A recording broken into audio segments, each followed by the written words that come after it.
I'm Rosy and welcome to the Riff Raff. We are here today with Paul Cooper, who's one of our first authors to read at our events. We're going to ask you some questions in poetry form. Wow. You ready? So ready. River of Ink is a pure delight. Exactly how long did it take you to write? It took about 5 years to write. I don't have to reply and write a couple of stuff. No, but I mean, if you could, Yes. that would be brilliant. Writing the main story was about 1 year, and then revising and editing. And the book changed so much once I got to Sri Lanka, and you know, I learned so much about the, you know, the place and the culture. I realised that you know, while I wasn't exactly completely wrong about everything that I learned through research, I was like quite far off the mark and had to rewrite a lot of the book. Your book is full of imagery and you use a lot of description. Are adjectives very important to you for your fictional world's depiction? Yeah, I've been admonished many times for my use of adjectives. Yeah. That was one of the big bugbears of my creative writing teacher. You know, I think it's a habit I'm always pulling myself back from, but I love especially to use similes. And the literary culture of India and Sri Lanka also is based around this idea of the simile being the most perfect form of poetic expression. So whenever you read these ancient poems, like the Sushipanavada or the Mahabharata, they're full of these incredible similes, like the man's teeth, or like the walls of a palace that have been whitewashed with the moon shining on them. That's one heck of a simile. Yeah. So, quick drink break. Your book begins with a violent coup, some of which is quite gory. But the more I read, the more I wondered, is it, at heart, a love story? Yeah, I think there's definitely a love story at the heart of River of Ink. There's also some violence reflective of this incredibly violent time. The book is the story of a poet who finds himself embroiled in a regime change in the 13th century in Sri Lanka. And this king, who is a historical character, is remembered in all of the chronicles the book is based on as one of the most violent and cruel kings the country's ever seen. Ready for the next question? Sure am. You travelled to Sri Lanka after graduating, an exotic, far-flung destination. What made you go there over anywhere else, and why did it capture your imagination? I think for a long time before writing the book, I was obsessed with these epic Indian poems, like the Mahabharata, which is a poem about twice the length of the Bible. It's about 1.8 million words long.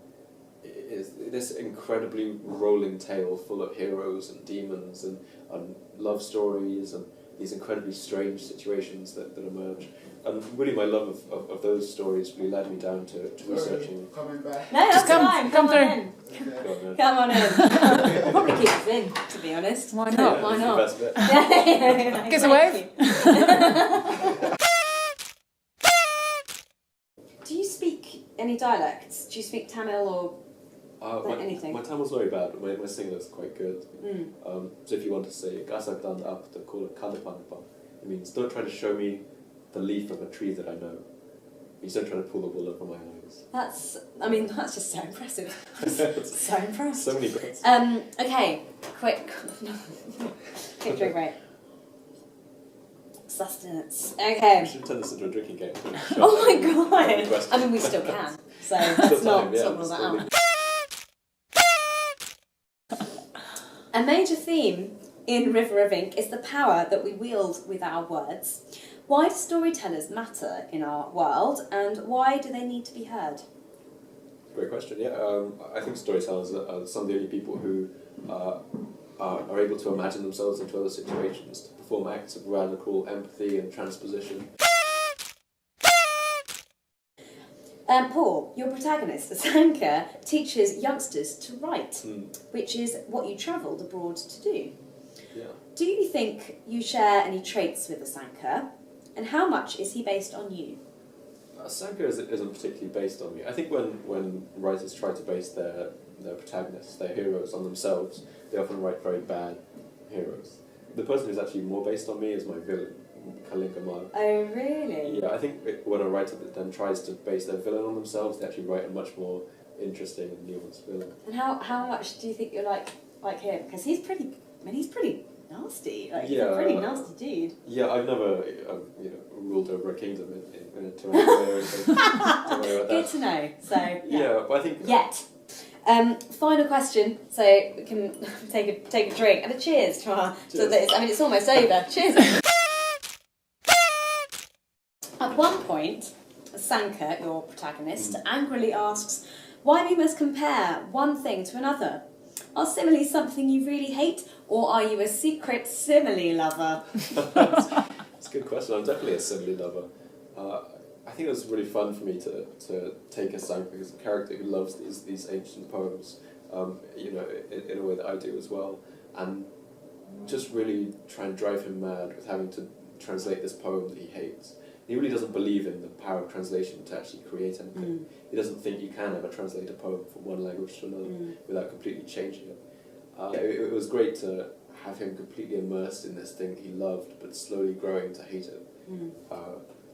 So he has this outburst against similes. Yeah. And just desperately wants this kind of directness that I think he then kind of achieves in his narration. Yeah. It's kind of like a strangely modern character. Yeah, absolutely. It's a sort of 13th century equivalent to throwing your laptop across the room, isn't it? She also says, I've come to believe that madness is the only conclusion to this whole venture, which is something I would say to myself over and over again when I was writing this book. That sounds like the writing experience that we know and love. Cool. Great. Any sign off? Oh, do I need to do a sign off? Well, we could have a cheers. Yeah, Paul, we could say one word in each other sign off. A one word each other sign off? Yeah, and improvise it. Oh. What do you mean? So you go, thank you, Paul, for... Is that what you mean? Is that what you meant? Is that what you meant? And who knows what you're going to say? Yeah. Oh, it's your dark side coming out loud again. Thank you, Paul, for joining us here at the Riff Raff. You were very nice to each other then. You could have screwed each other over. Let's do it. Cheers, guys.